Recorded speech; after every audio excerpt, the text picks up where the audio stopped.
นญาติโยมท่านพุทธบริษัททั้งหลาย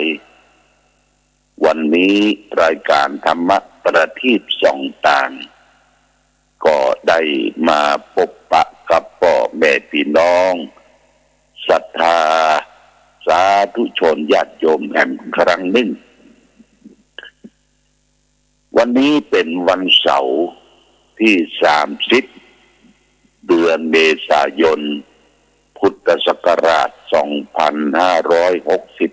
2565ซึ่งตรงกับเดือน7เหนือเดือน5ใต้แรม14ค่ำวันนี้เป็นวันดับ14ญาติโยมเป็นวันพระวันศีลวันนี้เดือน7ดับละวันผู้ก็จะเป็นเดือน8ออกเดือน8ออกก็จะเข้ามาก็จะเริ่มเข้าหน้าฟ้าหน้าฝนแต่ปลายเดือนเมษายนนี้เราก็รับผลกระทบคือความร้อนของอากาศฟ้าฝนทำท่าจะตกก็บ่ตกอึมครึมตะวันนี่ก็อึมครึมตลอดทั้งเย็นแล้ววันนี้ก็นิ่งญาติโยมเด้ออากาศต้นไม้ต้นตอกมันมีลมพัดมันนิ่งอยู่นี่ก็โบราณเพิ่นบอกว่าใบไม้บอกพัดลมออกมามันนิ่งอยู่ในครึ้มฟ้าครึ้มฝนก็จะต้องระวังเรื่องของฟ้าฝนลมแรงมันจะเกิดมีขึ้นโดยกระทันหันก็ญาติโยมจะได้ไปประมาทกรมอุตุนิยมวิทยาก็บอกว่าวันที่30วันที่1นะโซนทางภาคเหนือทางแม่ฮ่องสอนจังหวัดเชียงใหม่หลายจังหวัดจะได้รับผลกระทบจากฟ้าฝนตกลงมาก็เมื่อเอาอยู่ใต้ฟ้าใต้ฝนใต้ลมใต้อากาศเราก็ต้องระมัดระวังเรื่องฟ้าฝนลมแรงญาติโยมนะฟ้าฝนลมแรงเดือนเมษาผ่านพ้นไปญาติโยมเดือนเมษานี้เป็นเดือนเรียกว่าเขามาพบญาติพบพี่พบน้องเป็นเดือนให้อภัยเป็นเดือนที่เข้าไปสักการะบูชาสะเก้าดำหัวผู้เฒ่าผู้แก่พ่อแม่ครูบาอาจารย์ผ่านพ้นไปเรียบร้อยญาติโยมเรียบร้อยดีงามก็วันนี้ก็เป็นวันสุดท้ายของเดือนเมษายนวันพรุ่งนี้ก็จะเป็นเดือนพฤษภาคมญาติโยมพฤษภาคมเป็นเดือนเริ่มจะเข้าหน้าฟ้าหน้าฝนละเดือน8เดือน9นี่ก็เต็มที่เนาะเดือน9เดือนมิถุนาก็ลงไร่ลงนาทำการเกษตรเพาะปลูกแต่ว่าก่อนที่เราจะเพาะจะปลูกเราก็ต้องเตรียมญาติโยมเตรียมที่ให้ที่นาที่สวนเข้ากล้าพืชพันธุ์ธัญญาหารของปลูกของฝังไว้ของปลูกของฝังทุกชนิดนั้นญาติโยมบ้านเราเป็นบ้านดินดำน้ำจุ่มเป็นบ้านเมืองการเกษตรกรรมคือการเพาะปลูกอะไรยังก็ได้บ้านได้จองของเขาเอามาทำเป็นการขึ้นการขายก็ได้เอาไว้กินไว้ใจญาติโยมนะไว้กินไว้ใจตามหัวตามหาวพักพักฝังพักอย่างที่มันขึ้นเวยพืชลมลุกบักเขือแจ้บักเขือยาวบักเขือพลอยปลูกฝังไปเตอะญาติโยมพริกน้อยดีปี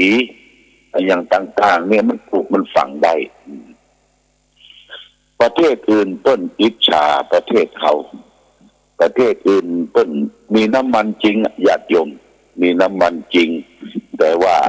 พืชพันธุ์ธัญญาหารทำการเกษตรนั้นปลูกฝังบ่ได้ เป็นทะเลทรายญาติโยมเป็นทะเลทรายแล้วก็ได้ยินข่าวว่าวันที่1เนี่ยน้ำมันดีเซลจะขึ้นนะละญาติโยมน้ำมันดีเซลนี่ก็เป็นประกันไว้รัฐบาลประกันไว้วันที่1จะหมดประกันช่วยพี่น้องคือน้ำมันขึ้นจะขึ้นนะละขึ้นนั่นก็มันก็กระทบหลายๆอย่างญาติโยมน้ำมันดีเซลเป็นน้ำมันที่ลดหนักใจขนส่งทำการเกษตรทำมาค้าขายติดต่อประสานต่าง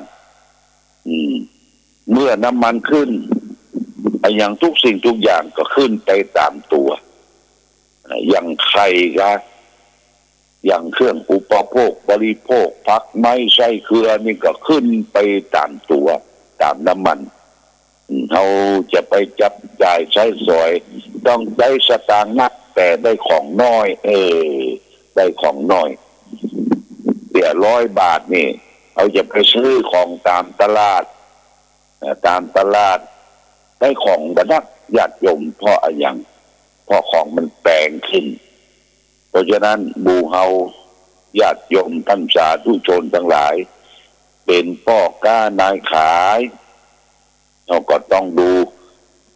ตื่นตัวอยู่ตลอดเวลา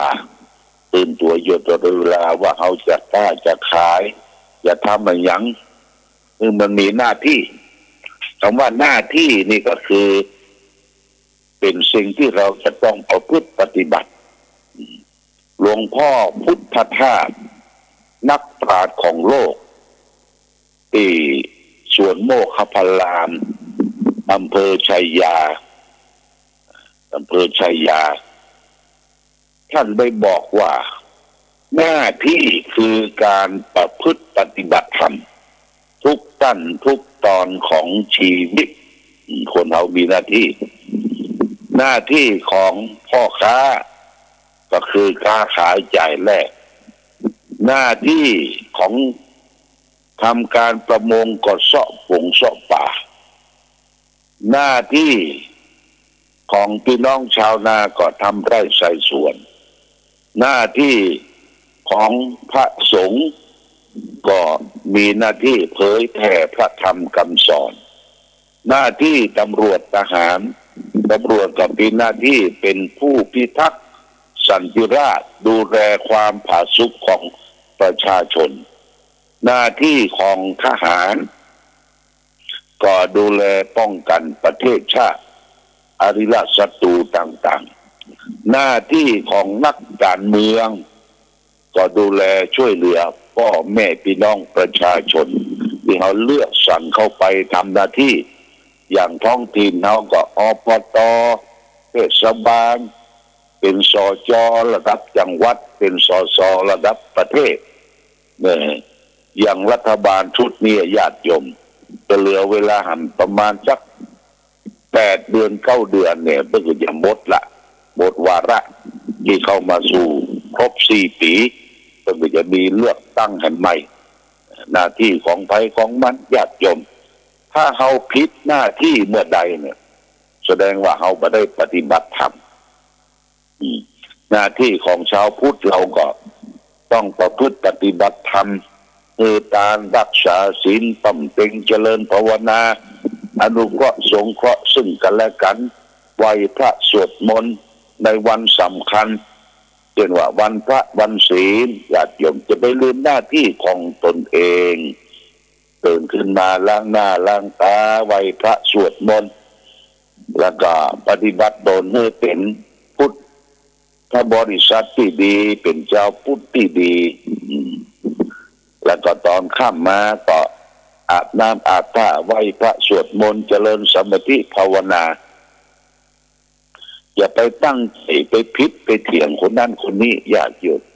เพื่อเขาตั้งอยู่ในที่ของตนเองเขาก็มีความสุข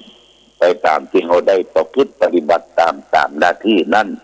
นี่เป็นสิ่งสำคัญแล้วก็ถ้าเขาไปทำผิดหน้าที่เมื่อใดไปหลอกไปลวงไปพูดจามดเท็จไปปฏิบัติแบบนี้สัจจังต่อหน้าที่ของตนเองเนี่ยมันก็สร้างความเดือดร้อน คือกับตัวเองอย่างนี้เป็นต้นวันนี้ธรรมะทางสุขใจก็ได้นำสาระธรรมมาอู้จาให้ศรัทธาญาติโยมสาธุชนได้ฟังเรื่องที่จะได้นำมาวันนี้คือความหลอกลวงนะความหลอกลวงมันเป็นจะได้เราก็ลองฟังเลยเพิ่นก็บอกว่ามีสุนัขตัวนั้นตัวหนึ่งคาบก้อนเนื้อเดินข้ามสะพานแล้วก็ชะโงกดูเงาตัวเองในน้ำเห็นเงาก้อนเนื้อในน้ำโตกว่าใหญ่กว่าก้อนเนื้อที่อยู่ในปากมากจึงปล่อยเนื้อที่คาบอยู่ในปากนั้นเสียหมายใจจะคว้าเอาชิ้นใดชิ้นโตที่หั่นในน้ำแต่แล้วก็เกิดผิดหวังหายไปหมดทั้งเงาและก้อนเนื้อจริงชีวิตของคนเฮาบางทีผลไม้คล้ายกันสิ่งใดก็ตามที่เขายังบ่ได้มาดูมันไม่มีกล้ามากเหลือเกินมีความหมายที่ทำให้เขาเข้าใจว่าถ้าได้มันมาแล้วชีวิตจะอยู่เป็นสุขแต่ถ้าได้มาครอบครองแล้วมันก็เปล่าญาติโยมบ่เหมือนที่เขาคิดไว้บ่เหมือนที่เขาสิ่งที่ตั้งใจไว้บางทีจะมีความสุขเลยความปรารถนามันวิ่งไปเกาะอยู่กับสิ่งอื่นต่อไปแหมเรื่อยๆทีนี้ย้อนคิดถึงเรื่องของสุนัขกับก้อนเนื้อเนี่ยญาติโยมอยากจะให้หัวออกมาเบาๆเพราะความโง่ของมันแต่ก็ให้หัวบ่ออกยิ้มออกเพราะการดูหมิ่นในสิ่งที่ได้มาแล้วนั้นเป็นสัญชาตญาณของคนเราเหมือนกัน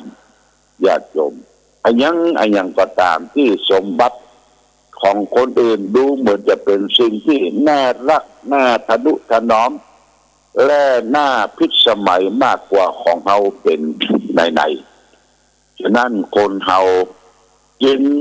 มีปกติอยากจะทิ้งของตัวไปคว้าเอาของคนอื่นอยู่เสมอทั้งโดยสุจริตทั้งโดยทุจริต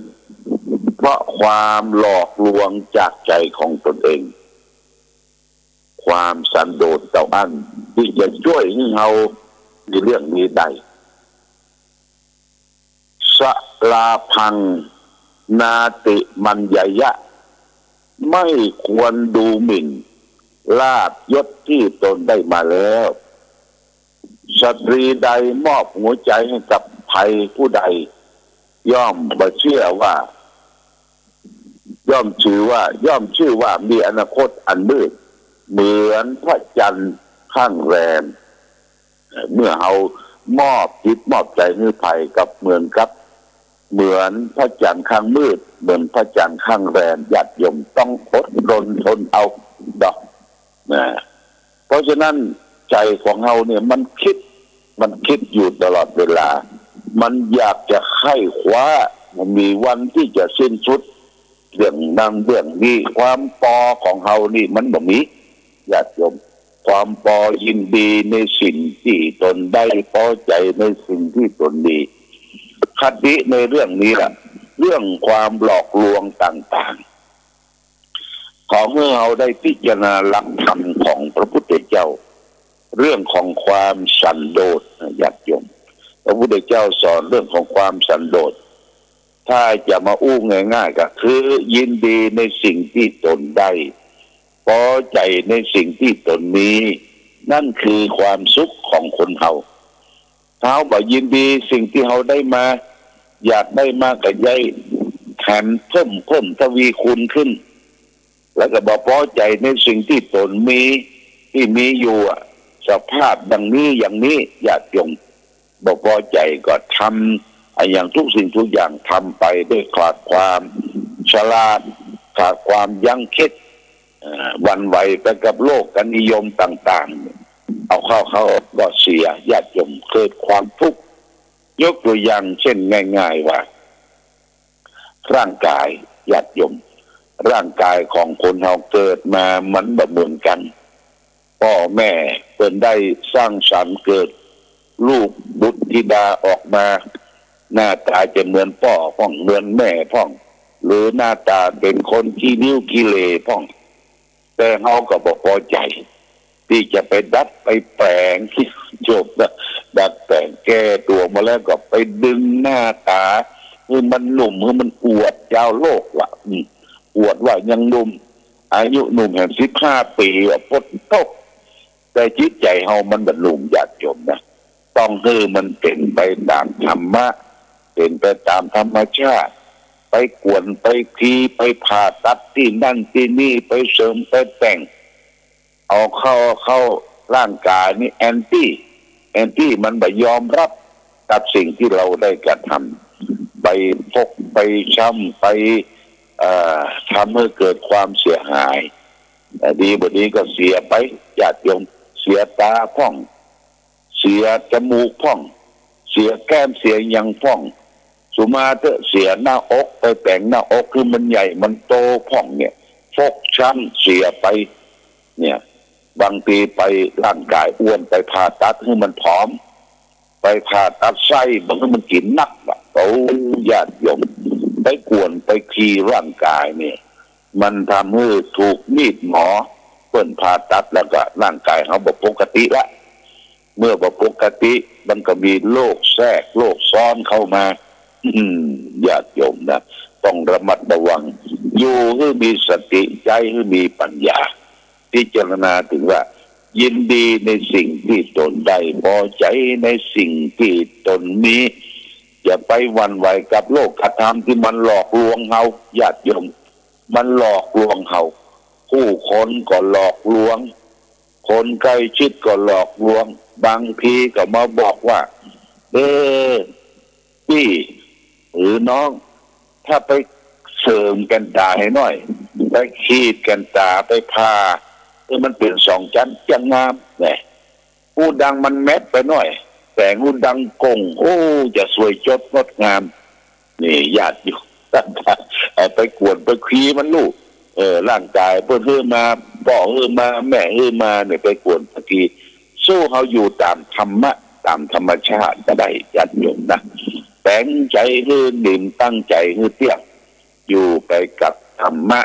อยู่ไปกับตามหน้าที่ที่เราจะต้องประพฤติปฏิบัติอย่าไปแกว่งตีนหานหามญาติโยมนะ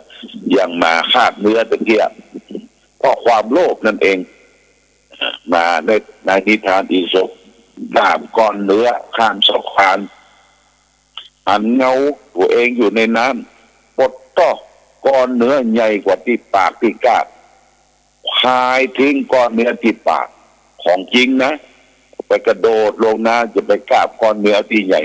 มันก็เปล่าญาติโยมฟาวไม่ได้เสียหายทุกสิ่งทุกอย่างอันนี้ต้องระมัดระวังอยู่อย่างให้มีสติคิดให้มีปัญญาจะนำพาให้เกิดสู่ความเจริญในชีวิตของเขาที่ดำเนินชีวิตได้อยู่ตลอดเวลาและญาติโยมท่านสาธุชนทั้งหลายชีวิตเราเนี่ยมันถอยนะมันไม่ใช่ได้เนี่ย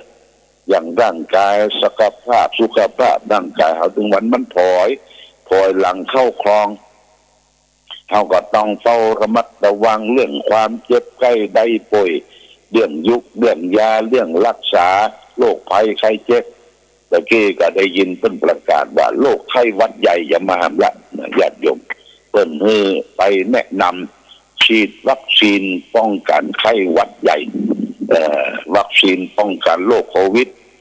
ด้านหนึ่งก็ฉีดด้านหนึ่งก็ฉีดไข้หวัดใหญ่เพิ่นว่าบ่เป็นหยังเขาก็ต้องระมัดระวังเชื่อหมอเชื่อแพทย์แล้วก็รักษาสุขภาพร่างกายให้ดีสุขภาพจิตสุขภาพกายนี่เป็นเรื่องสำคัญบางทีร่างกายอุดมสมบูรณ์แต่จิตฟุ้งซ่านญาติโยมจิตบัดดีจิตบัดตั้งมั่นก็เป็นทุกข์ถ้าจิตบัดตั้งมั่นก็เป็นทุกข์ใจถ้าทุกข์ใจละญาติโยมมันเสียไปหมดเสียสภาพเสียความเป็นคนเสียความเป็นมนุษย์ รูปทรงมันเปลี่ยนไปหมดสุขภาพจิตบดีเรื่องของความโกรธความเกลียดความโมโหโทโสหรือเรื่องของอิจฉาตาร้อนเกลียดคนนั่นจังคนนี้ญาติโยมเรียกว่าสุขภาพจิตบดีนะสุขภาพจิตบดีเนี่ยโรคภัยแค่เสียก็มาแทรกแซงอันนี้ฝากไว้ว่าเขาจะไปตกเป็นท่าของความหลอกลวงญาติโยมนะรู้จักความจริงอย่างทุกสิ่งทุกอย่างจะไปยินดีในสิ่งที่ตนที่เขามันเกินใครคว้าที่เราจะได้มาคือยินดีในสิ่งที่ตนได้พอใจในสิ่งที่ตนมีนั่นคือความสุขแล้วอย่างนี้เป็นต้นเอาละวันนี้รายการธรรมะประทีปส่องทางได้มาพบในวันเสาร์วันนี้ฟังเทศน์โดยญาติโยมฟังเทศน์แบบมรดกธรรมกำเมืองธรรมที่หลวงพ่อนำมาออกเทศน์ก็คือธรรมตัณหาสามเงาฟังก่อนฟังเจียฟังแล้วมันซึมซาบเข้าไปในจิตในใจเราจะน้อมนำไปประพฤติปฏิบัติให้เกิดความสุขในชีวิตประจำวันของเราได้ตลอดเวลาขอความผาสุขความเจริญจงมีแก่ศรัทธาญาติโยมสาธุชนทุกท่าน